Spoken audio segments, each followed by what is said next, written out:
Hi again, my name is Maggie Oates. Like you just said, I'll be talking about a somewhat non-traditional topic today, about privacy metaphors, models, and imagery. But before I get to that, I'm going to motivate this conversation by talking about what mental models are and why they're interesting. And to do that, I'm going to start with a science lesson, actually. So here you can see a couple of models and metaphors that have been used to talk about the atom over time. And as a side note, if I lose you during this, don't worry, I have some more examples. But the earliest model of the atom viewed it as a billiard ball. It was solid, homogeneous, the building block. Then comes this famous Thomson model.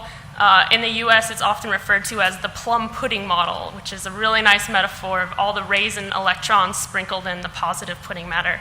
And then the nucleus was discovered or invented, and we shifted to the planetary model with electrons circling the nucleus.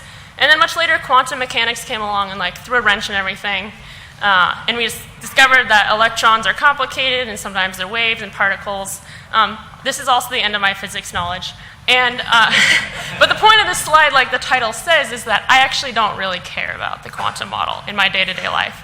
There is no best model in this case. There's only the one that's useful for me in my everyday life and behaviors.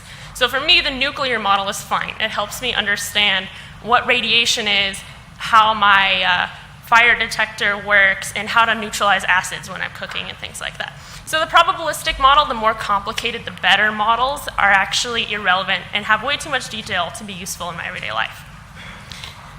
So as tech practitioners, we can purposely develop metaphors and models, not only to help understand how users think, but how they behave.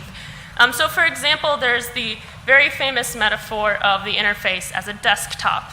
So it helps us think of memory chunks as documents and helps users understand how files behave, where you can drag and drop them, you can put them in the trash can, and then you can empty the trash can just like you would in real life. So we also see this in other realms. So for example, the US Supreme Court is famous for using a variety of metaphors to formulate law doctrine. So for example, several justices have relied on the metaphor of law as a body. And this body casts a shadow over sort of everything the law covers. However, some justices take this metaphor further to formulate their own practice by borrowing also from physics the concept of a penumbra. And that is the sort of shadowy area between the dark and the light. So some justices and attorneys believe that the US Constitution also has this penumbra, which is sort of the gray area where the law implies protection but doesn't explicitly state it. So here we can see that these mental models that people are thinking about can impact their behavior and also widespread cultural definitions. So what does this have to do with privacy? So again, as a dirty definition, mental models are sort of these structural analogs that we have of the world that enable people to decide and control their own actions. And we wanted to understand privacy mental models because privacy-related behavior is pretty complicated. Some people think it's even contradictory, a la the privacy paradox and things like this. So maybe understanding these underlying mental models will help us better explain, predict, and even encourage the type of privacy outcomes that users want and that privacy practitioners want. So when we set out to explore this idea, it actually just so happened that we already had a bunch of really interesting data about privacy models, and that was in the form of images. So in 2014, an art project called Privacy Illustrated began, which collected a bunch of drawings of privacy from volunteers. So they went into elementary school classrooms, recruited online, set up tables at outreach events, things like that, collecting around 350 drawings. And most of these are done with Crayola markers on blank paper. So everyone in this responded to the prompt, what does privacy mean to you? And volunteers could also include their name, their age, and a short description of the drawing that they made. These volunteers spread a wide variety of ages, all the way from age 4 up to 91. And a majority of these volunteers were lay people, but some of them were at events like this, where there was a lot of privacy and security professionals or scholars. So we labeled that category as privacy experts. And to be clear, that separation was made not because we think the scholars have better models, but because we anticipated some sort of potential difference between the models. Almost all these drawings are available online, licensed under Creative Commons. So we realized that there would be a fascinating secondary data set to help us learn about the metaphors and imagery people use. So along the way, while we were doing this, we considered a few other questions as well. So first, what I was saying, what are the metaphors and imagery that can be used to represent privacy? Secondly, what can be visually represented, that is, what is possible? As you can imagine, it's probably hard to draw an electron as a wave and a particle at the same time, so there might be similar analogs in privacy as well. And third, what might be some of the differences we see between lay people and experts? To do this, we first spent a lot of time reading about visual content analysis. As you might expect, there's not a lot of work in this area in tech. We spent a couple months iteratively developing a large codebook. It ended up being around 100 items. And then 2 coders systematically analyzed all the 366 images that we used. And we ended up with a pretty high inter-rater reliability rating, which is a qualitative metric for measuring how reliable and consistent coding analysis is. So out of the codebook arose these 4 themes. Our findings will be highlighted on each theme, and I'll explain each as I go. But note again that I'm covering just a few very high-level findings, and there's a lot more interesting meat in our paper. There's a lot more details and images and quotes, as well as for this audience, there's a lot more numbers and quantitative analysis in the paper. So first, symbols. Symbols are the privacy-related visual elements, the units that we saw in the drawings. As you'd expect, we saw a lot of these sort of cliche representations, for example, lots of locks and lots of eyeballs and cameras. But interestingly enough, the most common symbol was actually an individual person, which might suggest that people view privacy as a personal rather than collective matter. Second, we looked at privacy contexts in the illustrations. And contexts sort of answer the who, where, what's of the drawings, so who was involved, what was the physical setting, what type of information was involved. And I'll just highlight 3 observations that we made about the context. One, there was a lot of images involving families, and we went in expecting that the family would sort of be a bastion of intimacy and privacy, but actually 2/3 of the drawings involving families actually focused on family members as privacy intruders. So for example, here we see Bart Simpson intruding on Lisa's privacy. And we also see the coping mechanisms that people use to deal with this. So here we have Cindy hiding in her bathroom from her man, her children, and her dogs. Another context we saw that kept appearing was the government. So in the same way, nearly all of these images depicted the government as a harmful rather than a protective actor. And this is seen actually across age and across expertise. Even 10-year-olds are drawing the NSA. And people... In that vein, people were particularly aware of the NSA, which could be due to the fact that around this time, the Snowden revelations were in the news a lot. So it's important as we and as you think and look about these drawings that there's lots of effects that culture and time could have on the illustrations. The third context we saw a lot was actually one of the only major age differences. So this context was drawn only by children, and that was plagiarism. Copying is usually associated, at least in our mind, with sorts of closer to intellectual property than privacy. So we were surprised to see a high prevalence of it in the data set. And one reason for this might be because kids are told to keep their answers private, or another could be that this is an accessible way for children to express the privacy of their thoughts and ideas. The third theme that we coded for was evidence of privacy frameworks from academic literature. So we took 2 discrete frameworks from the literature. One was Alan Weston's States of Privacy, and the other was Solov's Taxonomy of Privacy Harms.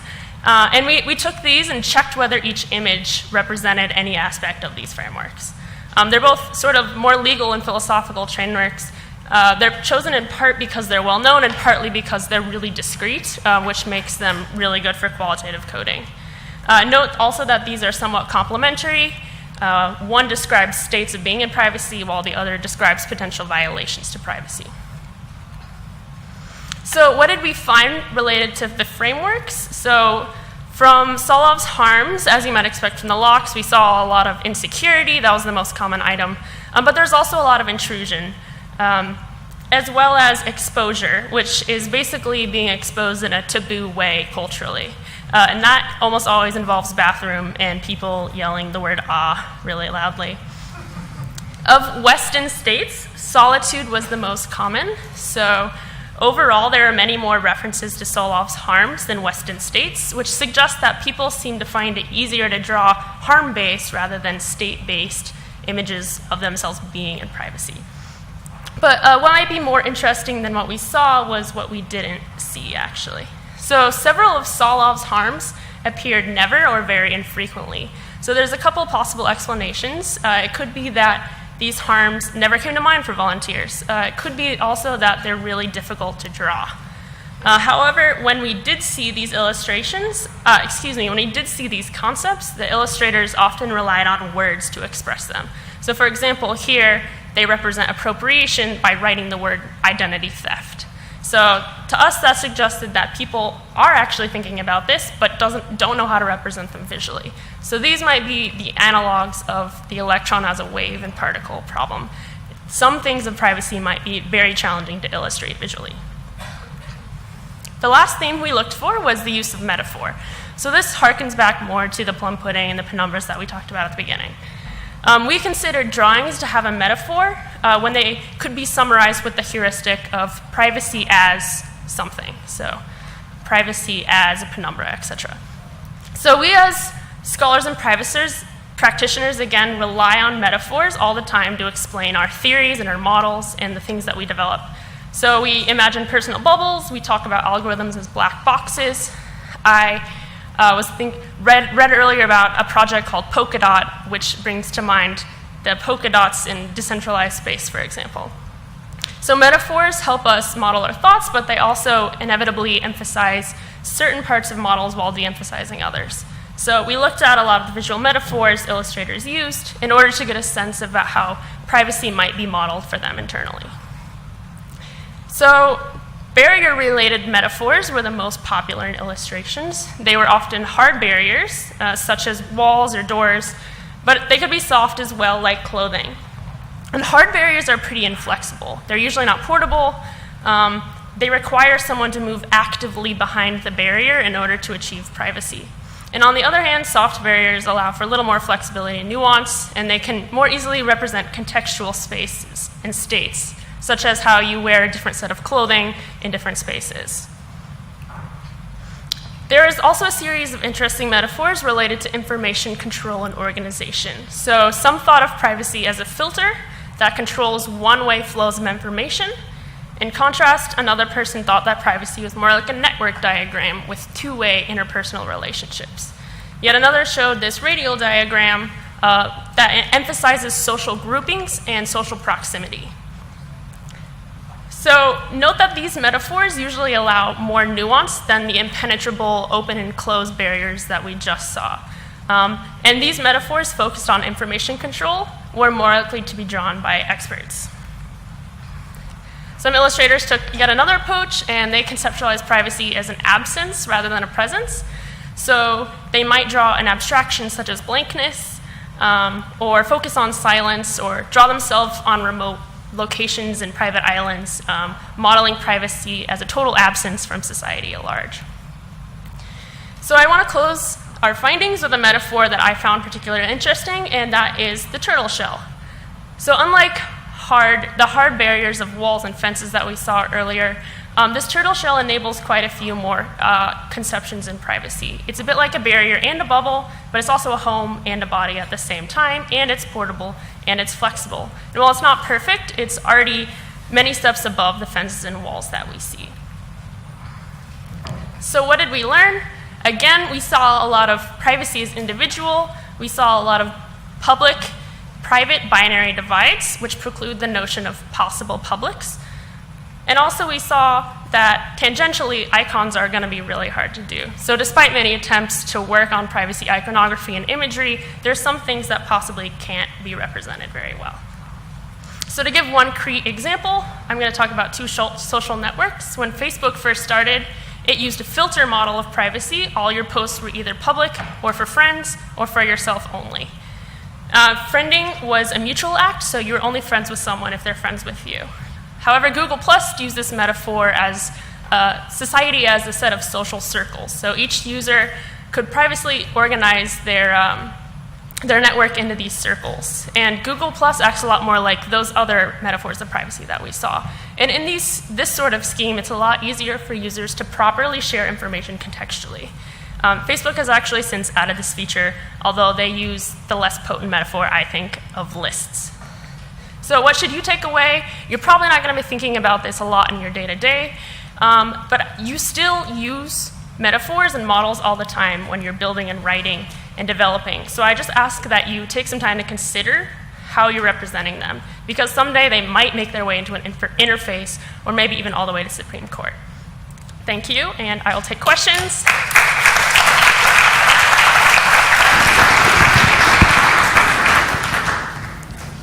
Any questions? There's one in the back.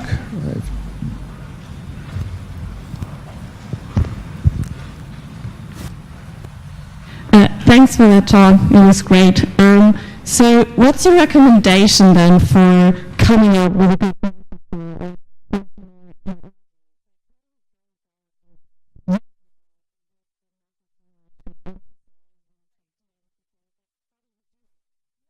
That's a great question. Like this idea of metaphors and mental models reappears in different fields. So like in cognitive science, they're called cognitive metaphors. In philosophy, there's a whole field called analogy making. None of them have figured it out yet, so don't ask me. But I think there is something to, like, someone at Google, when they were developing Google+, thought a little harder about how society actually works underneath the hood and modeled that better. So I don't really have a good framework for you to use yet, but I think that is an interesting future direction.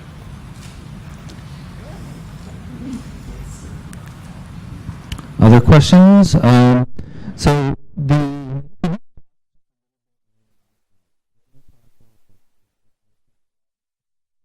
Sure.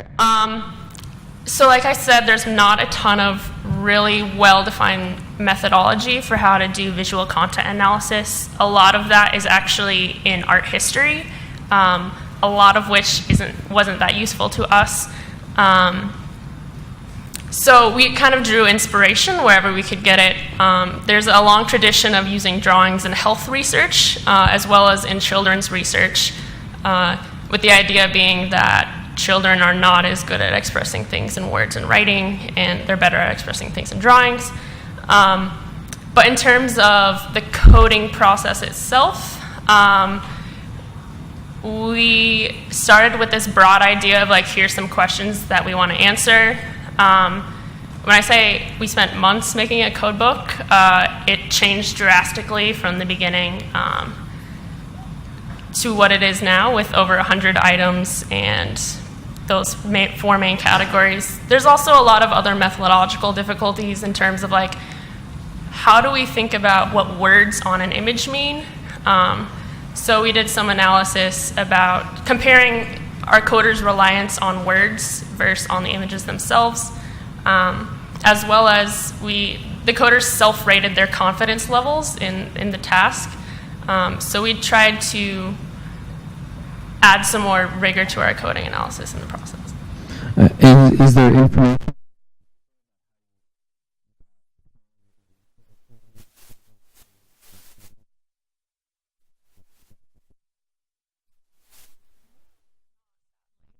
I'm happy to talk offline about it. So for example, something that was in the original code book that didn't make it here was that one of our first impressions was there's so many privacy violations, like so few people drew privacy, they drew an absence of privacy, that we were originally going to do an analysis of, like, what type of violation it was, what sort of data was being violated, and who the actor was, how much control the person took in response to it, etc. Okay.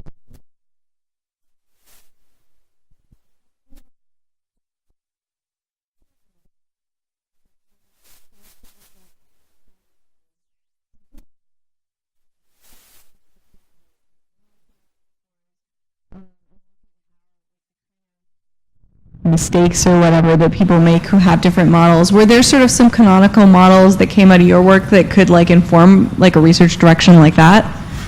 That's a great question, and I love that paper. I think you're talking about, I think it's Gene Camp's paper about security mental models. No, I think one of the interesting things is like there's not really as much of a canonical model for privacy as we have for security.